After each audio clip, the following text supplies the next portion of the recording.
Raptor, baby, let's go. I should have had the Raptor jersey on for today because it's such a special day. I forgot it, but Gen 3 Raptor has been released. We're so excited about it. Today we're going to talk about what we see, what we know so far, maybe a few likes and dislikes, and what to look forward to from us right here at Willies at Akins. So Gen 3 Raptor has been released, and we're not about clickbait, so two things I have to get off my chest right now for the 2021 Gen 3 Raptor that hurt my heart a little bit. First and foremost, race red.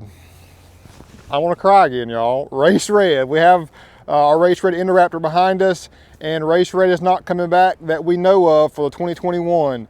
The second thing that kind of hurts my heart is they did not release the V8 supercharged bad boy to compete with the Ram TRX's 702 horsepower. We're still getting the 3.5 liter high output turbo twin turbo EcoBoost V6. We know it's going to be phenomenal. We like that engine, don't get me wrong, but we all love our American V8 muscle, and especially via supercharged. So we know that's coming in 2022. Hurts my heart again, guys, but maybe they'll bring race red. So Ford, if you're watching, when you bring out the R in 2022, you got to bring race red. You got to bring race red, because if this color's gone, I don't know what I'm going to do, honestly. So let's get into it, guys. What we know about the vehicle. So we've got that engine. We know that this has 450 horsepower. So we're assuming it's gonna at least eclipse that in some sorts, or at least be that. I would hope that they would have something that would be slightly better than the current gen as far as power output. Because let's be honest, we love to do the Roush performance packs that we add to this with a cold air intake and tune, and we can get 507 by a simple tune and modification. So surely I would love to see 500 horsepower. So whenever they release those specs, we'll let you know about that. The 10-speed select shift is going to be standard. 14 gears will be standard as well. So we're not going to lose anything as far as power, integrity, and that great 10-speed. So the horsepower and torque numbers are to be determined, but we're hoping again for that V8 to come out along with this generation to compete and eclipse that Ram's TRX. There's so much shade that's been thrown, bounced back and forth between Ford and Ram via the videos with the Enter the Sandman songs that Ram showed, and then the subtleties that Ford did with their hardcore Enter the Sandman newer version. So they're always throwing shade back and forth, and the Ram TRX, T-Rex kills a Raptor. So we love that the truck market is competing in such a way that us, the consumers, are the ones that benefit. That is truly great. Suspension wise, so the front gets independent double wishbone coilover, aluminum lower control arms, very similar setup as far as integrity and capability. The new shocks are the high output Fox gas pressured, electronically controlled live valve. Just another generation, 500 times per second it's adapting to each obstacle and articulation. They're 3.1 inches, so they're even improved over what we have here on the Gen 2, so we're excited to see that. Now travel has been increased, so up front you've got 14 inches and then 15 in the rear. If you go for get to my next point, you can now get 37s from the factory, so that's something that we love to run on our Indoraptors, like the one behind us. And the 37s are just big boy status. We love how much more substantial of a footprint it leaves, and it gives you that departure and approach angle, more capability there. So if you do go up to the 37s, you come back to 13 inches of suspension travel, so just 1 inch, and then 14 in the rear. So nothing major, and we kind of see the same thing on our Indoraptors. When you go up to 37s, it obviously affects your capability as far as travel. Now also, a side note on that, whenever you're looking at wheel and tire combos on the Raptor, if you start pushing that offset out to where it's, it all flush with the fender, your travel is going to be limited even more so, because if you are articulating off-roading, and if it's at that edge of the fender, it's going to rip your fender off. So keep in mind the offset on these factory wheels. There's 3 different wheel options available for the Gen 3. A 2-liter beadlock capable, and just one of the standard aluminum black silver look. But if you at all change your wheel and go out at all to where you're flush with the fenders, you're going to limit your travel. So just keep that in mind. So getting back to it, a new 5-link coil rear with a pan-hard rod, trailing arms as well, very similar to how the Ram TRX has with their rear setup. Now, Ram has had coils in the rear across the board, even for the 1500 vehicles.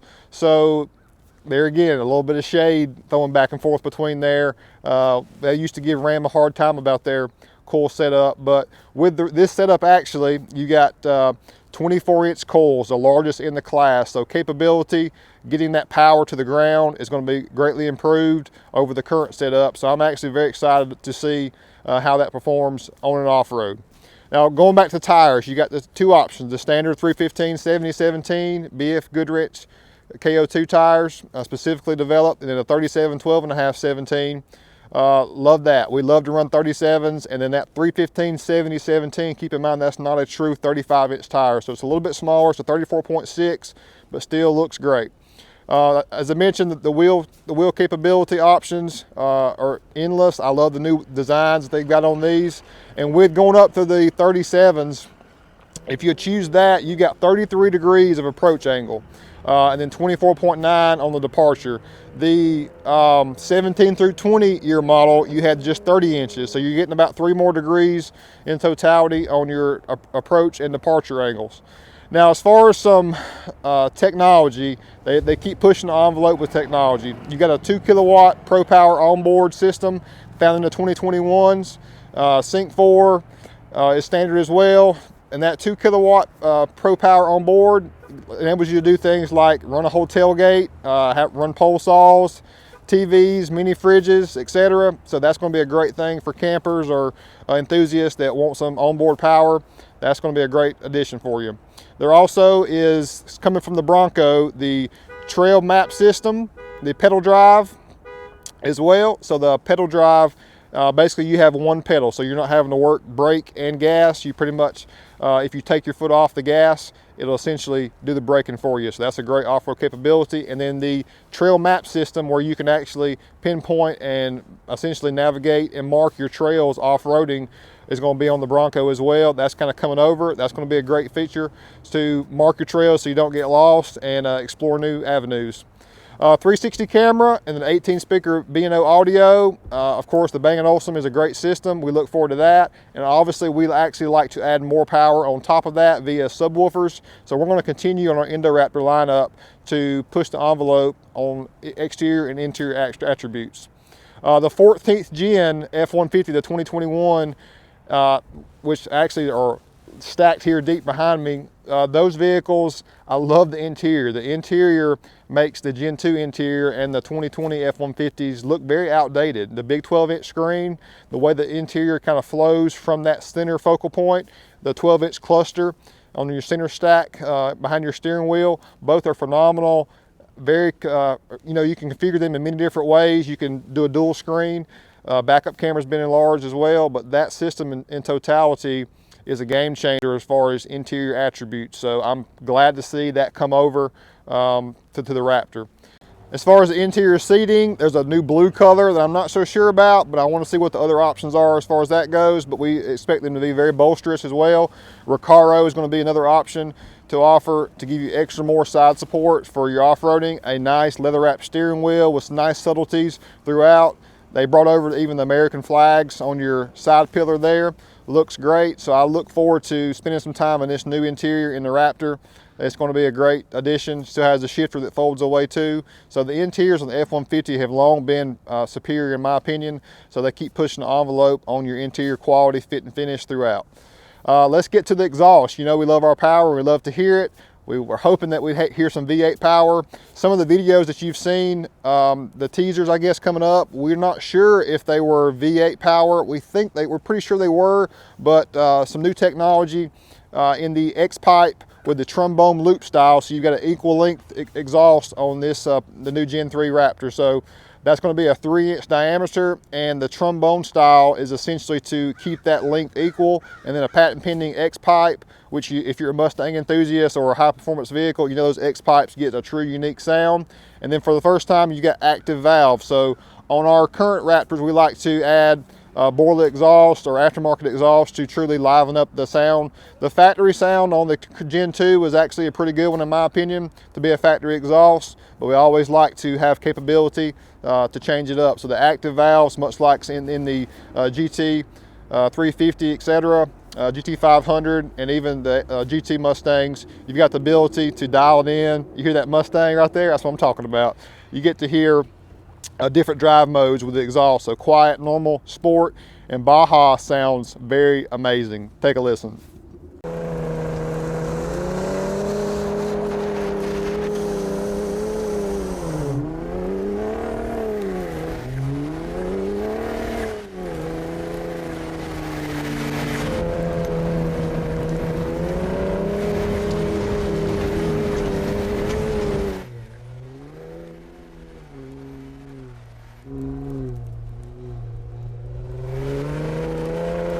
So I'm excited to get my hands on the exhaust and try all the different modes and see if we need to get more sound out of it, or if these 4 modes are going to be enough for us. A true pass-through muffler is something that you just really don't see out of factory exhaust system. So this is next level exhaust out of the Gen 3. Now let's talk about design. So obviously you notice up front the grille has been modified. Really the whole front end has been changed. I'm glad. So basically on the Raptor behind us, these are essentially the 15 and 16 year model F-150 headlights. So in 17 and older, the headlights got a lot better in my opinion as far as the styling, shape, output, and then that signature lighting. Now it's very unique to the Raptor to have the amber signature lights inside the headlight, and of course you see you've got your marker lights behind us on the Gen 2. They're a little more circular, a little less prominent, even on the side as well. And as you see on the new Raptor, they're more elongated, they look brighter and just more substantial. So I like the more aggressive marker lights, which is very iconic and signature. I'm glad they kept the amber signature lights inside the headlights for your daytime running light. Just a menacing, phenomenal look. And I love that. Now on the grille's been modified greatly as well. On the current Raptor, mine's a little bit different to see, but the D actually does starts and stops all the way towards the edge. So on the new grille, you can see they actually put a spacing there, so the Ford logo on the front looks more modern and it's more precise in that it doesn't look like it's not a true F or not a true D. So some subtle things that make a big difference. Look at the rear tailgate applique. The Ford on the previous gen goes all the way to the edge. On this one, it is tucked in, a little less large in size. And just, I love the new top wing or spoiler of the tailgate on these next gen vehicles. So truly looks great. Now they incorporated a larger skid plate. So the skid plate, I don't know if you can see on this one, basically goes from grille to grille. On the new Gen 3, it's wider, more substantial, a little bit longer as well. So just more capability as far as protection from the elements. Y'all saw in the rigid fog kits that we are so popular with us, in that void in the sides of the bumpers, there was nothing there and it just looked out of place. And I guess Ford heard us, because we love to run LED lights in that slot down there. Ford's now offering rigid fog lights in that area. And you know, on our indoor Raptors coming up for the Gen 3, we're going to expand on that lineup and give more lighting options. But we're excited to see how much light output these factory rigids have in the Gen 3. So stay tuned for more information on that as well. Now the heat extractors, which are been totally redesigned, they're made to emulate the Raptor fighter jets. So pretty cool, some heritage and things that are inspired. You know, back on the Mustang, some of the interior cockpit areas were themed off of a fighter jet. So we love and your gauge font, etc. So we love that they're bringing that to the forefront of doing something so gnarly as a fighter jet incorporated into a truck. That's a true Ford performance vehicle. So the heat extractors have been completely changed for the side, and they're very functional as well as the hood. Just a new modern look that I really do like. Colors, let's get back on the colors. So the colors have hurt my heart, as you heard earlier in the video. No more race ready for the 2021. Ford, please, on the 2022, when you come out with the V8 finally, bring race red. I gotta have it. But the Code Orange, which you see in the video, that's probably gonna be one of the most poppy colors. I guess I'm kind of leaning towards that. I was thinking lead foot, but I'm thinking Code Orange, because it's kind of very similar to the Can-Am X3 that we have. Here's a picture of that. So I think that'll match more precisely than the race red to the Can-Am red. So Code Orange is probably what I'm leaning towards. If you think I should go otherwise, let me know in the comments below. You've got Rapid Red, which is just a beautiful color, looks great. Velocity Blue, we just did on our Raptor, the black Raptor with the Velocity Blue. Check out that video if you haven't seen that. antimatter blue will be a very classy color, a more darker blue, and that iconic silver is going to be phenomenal, doing all that paint match for sure. Lead foot, it's either going to be code orange or lead foot. My son wants lead foot. I think the wife wants lead foot too, but code orange is kind of what I'm leaning towards now. So let me know, guys. Lead foot's a great color, very popular here at the dealership. A gate black, you can't go wrong with black. Just a black Raptor just screams just menacing look. And then Oxford white's going to be a great one too. Now, Indo Raptor package, the first thing we're going to do when we get whatever color I choose, we're going to Indo Raptor paint it. And pretty much we're going to come out with the Indo Raptor package for our Gen 3s. And the paint match is something that the vehicle needs. Again, you've got your fenders, so many attributes that will look so much better with the Indo Raptor paint scheme. We look to do more lighting as well. And even with being able to run 37s, we're interested to see how the suspension is set up, what we can do. I'm sure there'll be some level kits because the front end is still gonna be a little bit nose heavy. So we look to dive into it. So if they're running 37s with essentially more travel capability than I have here behind me on the Gen 2, then what do you think about 38s or 40s on a Raptor? I'm thinking it may be time for some 40s on a Raptor with a little bit of maybe a lift kit. That's to be determined. So Indo Raptor package is going to be phenomenal. We're going to look at still running 35s or that metric tire size that gives you a 35.5 or so to make it a little bit more substantial in appearance. But in totality, you've probably seen a lot of videos about the Gen 3 Raptor at this point, but we just had to give you our take on it and let you know that we're super excited about it. And when the 2022s come out with the V8 supercharged, that's going to be next level all in all. Now, the Ram 1500 TRX, we are a Ford, Chrysler, Dodge, Jeep, Ram dealership, so we love to have great brands. We've got two great brands with two phenomenal trucks. And I guess Ram, guys, I mean, obviously I'm a Raptor guy, but I think Ram's still superior when it comes to, they're the horsepower king, and they've kind of got the pinnacle now. But I think fit and finish, top to bottom, the Raptor's still going to be a superior vehicle, in my opinion. I can't wait to see it, guys. So I hope you've enjoyed this quick video. And my name is Nsheppard at Willies at Akins. And we got much more to come. So if you're just now tuning into our channel, hit that subscribe button, and that bell notification is very important because we're not a every month type dealership / accessory store. As far as videos go, we're on the daily. I haven't been able to bring you one in a few days because we've been so daggone busy, haven't had much time. So glad to get on camera again and bring you guys everything about the Raptor. Thanks so much for watching. Peace.